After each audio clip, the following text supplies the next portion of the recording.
వేటాడే బ్రహ్మ రాక్షసుడు వచ్చాడ్రా.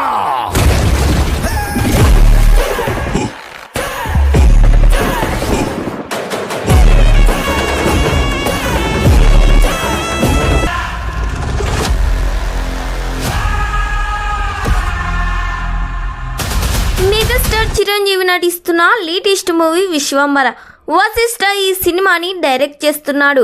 ఈ సినిమాతో ఎలాగైనా బ్లాక్ బస్టర్ హిట్ కొట్టాలనే ప్లాన్ చేస్తున్నారు వశిష్ఠ. చిరంజీవికి జోడిగా త్రిష హీరోయిన్గా నటిస్తుంది. త్రిష క్యారెక్టర్ ఈ సినిమాలో చాలా డైనమిక్గా ఉండబోతుందంట. ఐటమ్ సాంగ్ కోసం ఈ సినిమాలో శ్రీలీలను తీసుకున్నారు.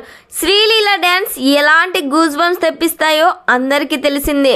మరి ఈ సాంగ్ ఈ సినిమాకే హైలైట్ కానుందంట. ఈ సినిమా స్టోరీ మొత్తం టైం ట్రావెల్ నేపథ్యంలో సాగుతుంది. చిరంజీవికి మెయిన్ విలన్గా ప్రకాష్ రాజ్ నటిస్తున్నారు. ప్రకాష్ రాజ్కి చిరంజీవికి మధ్య యాక్షన్ సీన్స్ ఓ రేంజ్లో డిజైన్ చేశారంట వశిష్ఠ. ఈ సినిమాను January 10, 2025న పాన్ ఇండియా లెవెల్లో